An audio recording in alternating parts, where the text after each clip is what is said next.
Hello student, welcome back to my YouTube channel Biochem Academy.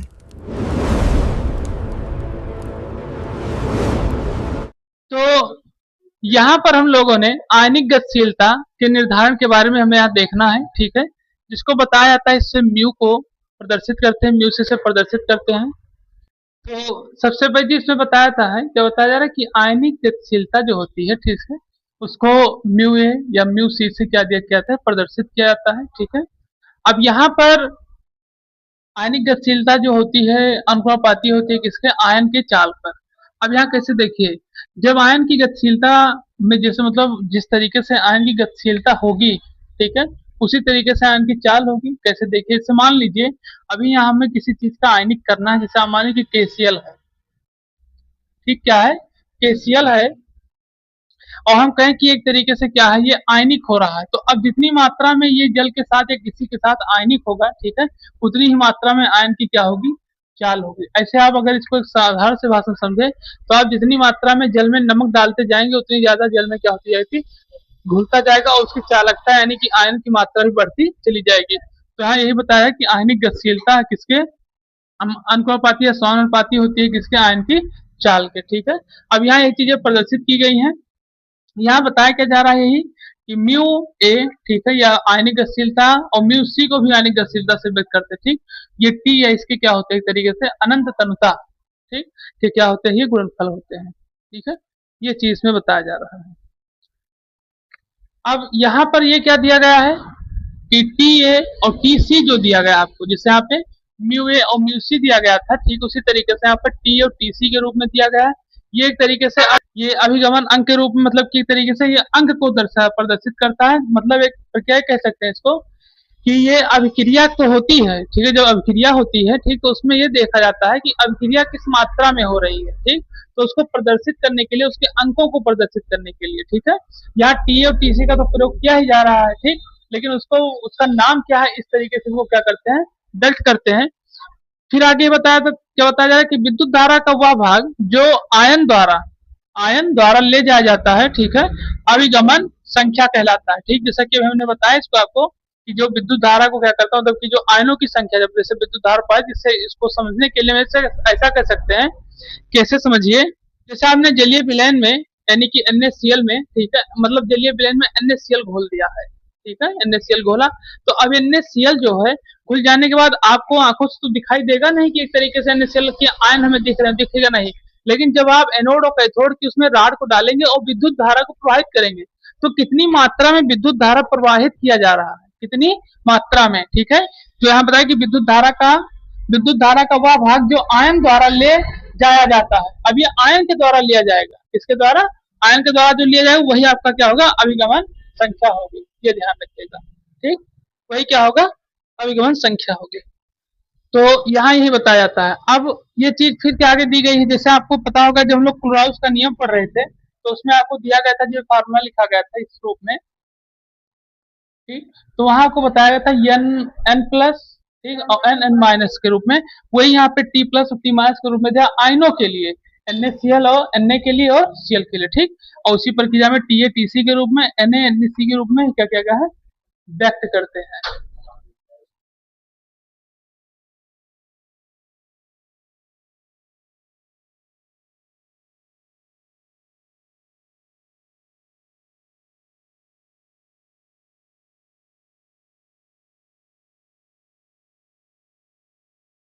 चलिए, तो आज हम लोग क्लॉज के नियम का अनुप्रयोग खत्म करते हुए विद्युत अपघटन चालू करेंगे, ठीक है, जिसको इलेक्ट्रोलाइसिस बताया जाता है, ठीक है। इसको हम लोग क्या करेंगे, समझेंगे, और ये देखेंगे कि विद्युत अपघटन की प्रक्रिया किस माध्यम से होती है। चलिए, पहले इसको हम लोग समझेंगे, फिर उसके बाद इसको आप नोट कर लिए पहले, फिर इसको हम लोग समझेंगे, उसके बाद इसकी हम क्रियाविधि को जानेंगे।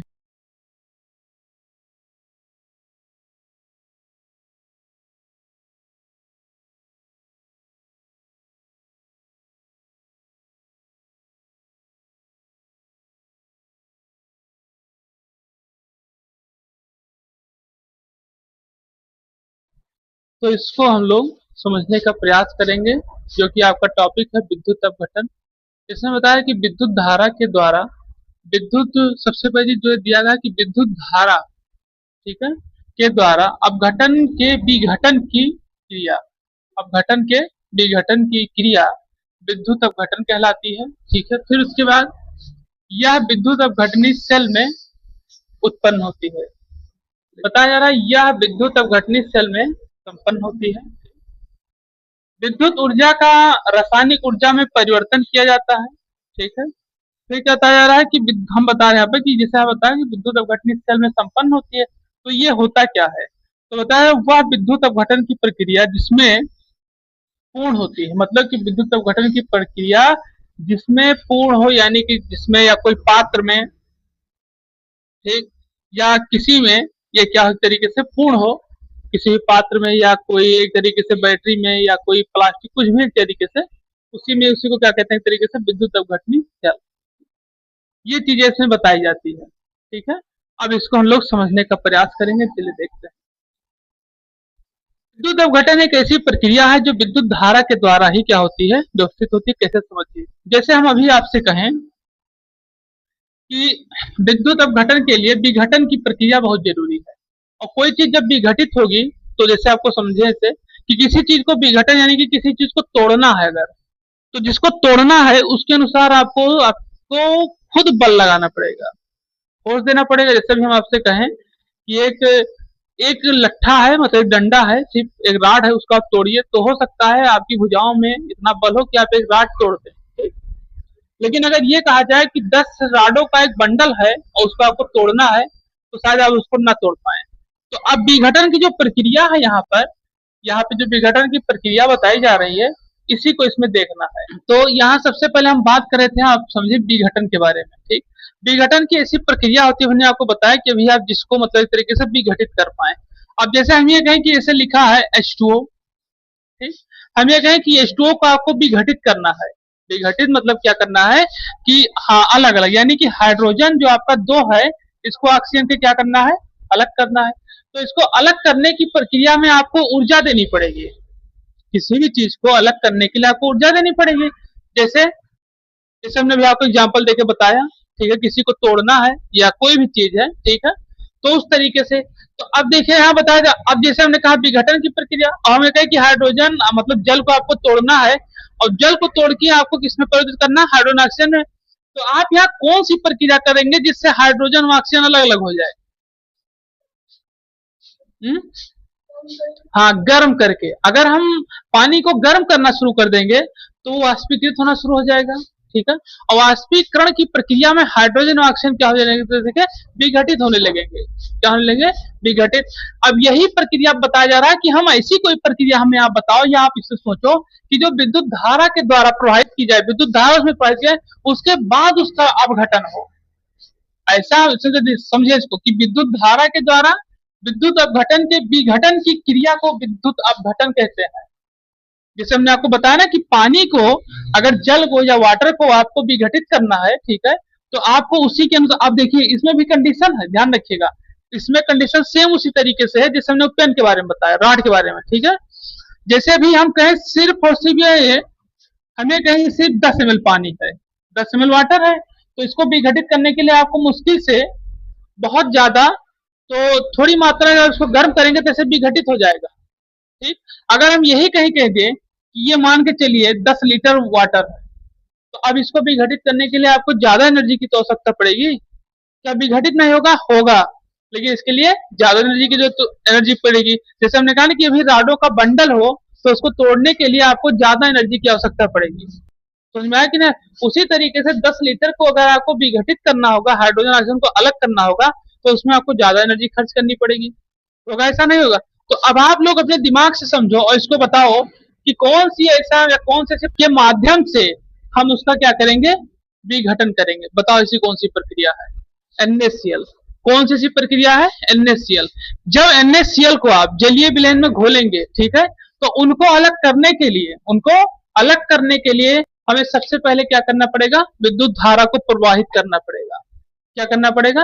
विद्युत धारा को प्रवाहित करना पड़ेगा। और जैसे विद्युत धारा प्रवाहित करेंगे, लेकिन ये भी ध्यान रहे कि कितनी मात्रा में आपका NaCl जलीय विलयन में घुला हुआ है, ये भी ध्यान रखना है। ठीक, कितनी मात्रा में घुला हुआ, उसी मात्रा के अनुसार क्या करना है आपको, विद्युत धारा प्रवाहित करना है, तभी उसका क्या होगा, विघटन होगा। और जैसे ही विघटन की प्रक्रिया चालू होगी तैसे विद्युत अपघटन अपने आप उसको कहा जाने लगेगा। ये है विद्युत अपघटन। तो यहाँ यही व्यवस्था है कि जिसमें विघटन की व्यवस्था होगी, और विघटन किसमें हो, जिसमें धारा प्रवाहित करके किया जाए विघटन की प्रक्रिया, जिसमें धारा को प्रवाहित, जैसे हमने आपको बताया ना कि सब NaCl, और इसको जैसे आप H2O को ऐड करते हैं, ठीक है, तो सोडियम हाइड्रोक्साइड Cl बन जाएगा, तुरंत बनेगा नहीं बनेगा। तो अब हम लोग नमक को पानी तो पी सकते हैं कि नहीं पिए हैं, आप लोग पिए हैं, ठीक है, सभी लोग पिए होंगे, लेकिन आपने कभी नहीं देखा होगा इस चीज को कि नमक मतलब सोडियम अलग हो गया और Cl अलग हो गया, ऐसा कभी नहीं देखे होंगे। तो जब उसको अलग करने की व्यवस्था जो है, तो एक तरीके से उसमें विद्युत धारा के माध्यम से होती है। ये कैसे होती है, किस तरीके कार्य करती है, ठीक है, इसको हम लोग इसके क्रिया विधि में जानेंगे कि कैसे एक जलीय विलयन में, ठीक है, NaCl को या KCl को, ठीक है, MgSO4 को डालकर और उसको क्या कहता है, विद्युत धारा प्रवाहित की जाती है उसी के माध्यम से। जैसे किस माध्यम से, अगर वाटर 10 ml है तो एनर्जी ज्यादा लगेगी, एनर्जी कम लगेगी, वाटर 10 लीटर है तो एनर्जी ज्यादा लगेगी। तो उसी तरीके से विद्युत धारा को प्रवाहित करके विघटन की प्रक्रिया को क्या कहता है, संपन्न किया जाता है। ये ध्यान रखिएगा, ठीक है। अब आगे फिर क्या बताता है, यह विद्युत अपघटनी सेल में संपन्न होती है। जो प्रक्रिया घटनाएं घटती है ये एक तरीके से किसमें, विद्युत अपघटनी सेल में होती है। अब विद्युत अपघटनी सेल क्या है, विद्युत अपघटनी वह प्रक्रिया है, विद्युत अपघटन की वह प्रक्रिया है जिसमें क्या होता है, पूर्ण होती है। ऐसा पात्र, जैसे हमने कहा कि हम कहे कि आपने पानी को लिया है, ठीक है, और पानी को आप गर्म कर रहे हैं, तो पानी को अपने हाथ से तो गर्म नहीं करेंगे, ठीक है, उसके लिए कोई पात्र लेकर आएंगे, ठीक है, और ऐसा पात्र लाएंगे जिसके कारण से मतलब उसमें कोई और समस्या ना हो। जैसे प्लास्टिक का पात्र नहीं रहेगा, आपने बहुत वीडियो भी ऐसा देखा होगा, बहुत ऐसी चीज देखी जिसमें पानी प्लास्टिक गिलास में रख लिया जाता है और उसको गर्म करते हैं, तो ऊपर के पूरे पात्र जल जाएंगे, लेकिन जहां तक पानी रहेगा वो जलेगा नहीं, ठीक। तो अभी इस तरीके की जो व्यवस्था है उसमें आगे चल के समस्या हो जाती है। वो वाष्पीकृत तो होगा, लेकिन जैसे जैसे वाष्पन की क्रिया बढ़ती जाएगी तो बगल बगल से पानी खत्म होता जाएगा और बगल बगल जलता चला जाएगा, ठीक। तो उसके वाष्पन की प्रक्रिया में एक्शन के साथ और कुछ भी जलने लगेगा, ठीक है, जैसे प्रक्रिया बढ़ेगी वाष्पन की तो बगल में जो प्लास्टिक है वो भी जलने चले जाएंगे, ये बात है। तो हमें जिस पात्र में वो प्रक्रिया को करना है, वो प्रक्रिया जिसमें पूर्ण होगी, वो प्रक्रिया क्या कहलाती है, आपकी विद्युत अपघटनी सेल, ठीक। ये प्रक्रिया आपकी विद्युत अपघटनी सेल कहलाती है, ठीक है। अभी आप सेल आप भी देखे होंगे, सेल कहाँ देखे आपको बता दें, आपने लेड ऑक्साइड वाले सेल देखे होंगे, लेड ऑक्साइड देखे हैं, देखे लेड ऑक्साइड के सेल देखे हैं, नहीं देखे हैं, सबके घर बैटरी तो इन्वर्टर लगा होगा ना, वो लेड ऑक्साइड सेल। एक लिथियम आयन बैटरी आती है जो बिना वाटर के आती है, जो आप देखते हो इस सब में लगती है, स्कूटी में सब में, लेकिन जो लेड ऑक्साइड वाले होते हैं सेल, जिनकी प्लेटें लेड ऑक्साइड की लगी होती हैं, वो उसमें पानी भरा जाता है, उससे जो इन्वर्टर बैटरी से कार्य करता है, ट्रैक्टर में सब जगह पे लगता है, ठीक। वो ये सेल के बारे में बात कर रहा है, क्योंकि उसको आप एक बार क्या करते हैं, पहले चार्ज करते हैं, फिर वो आपको एनर्जी सप्लाई करता है, आपके घर की बत्ती जलाए, बल्ब जलाए, सब कुछ करता है, ऐसे कि नहीं। तो इस तरीके से इसको क्या कहता है, बताया जाता है। अब आप इसको एक, और यहाँ भी लिखा भी है, देख लीजिए, यहाँ लिखा भी क्या है कि विद्युत ऊर्जा का रासायनिक ऊर्जा में परिवर्तन किया जाता है। विद्युत ऊर्जा का रासायनिक ऊर्जा में परिवर्तन मतलब पहले विद्युत ऊर्जा जो उसको चार्ज करती है, किसको, लेड ऑक्साइड को, वाली बैटरी को, यानी कि वो जलीय बैटरी को चार्ज करती है। देखिए रासायनिक ऊर्जा की बात कर रहा है, नहीं कर रहा है। जैसे आप ऐसा समझिए कि आपने टार्च देखा होगा, टार्च देखे हैं ना, जो लाइट आती है चार्ज, उसमें लिथियम आयन बैटरी, मतलब बैटरी लगी है जो आप उसको चार्ज कर सकते हैं, होता है, ऐसा नहीं होता। तो उससे आप पहले क्या करते हैं, चार्ज करते हैं, फिर वो उसके बाद आपका बल्ब जलाता है। तो बल्ब किससे जल रहा है, रासायनिक ऊर्जा से जल रहा है। इलेक्ट्रिक ऊर्जा से, उससे क्या कह रहे हैं, ये विद्युत ऊर्जा से नहीं जल रहा है, किससे जल रहा है, वो रासायनिक ऊर्जा से जल रहा है। तो यह रासायनिक ऊर्जा को क्या करता है, परिवर्तन किया जाता है, और वही आपका क्या है बताया है, विद्युत अपघटनी सेल के बारे में। तो आप इसको एक बार देख लीजिए, जो आपको समझ में ना है उसको आप बताएं, फिर से बता दें, समझा दें, तब हम उस क्रिया विधि को बताएं।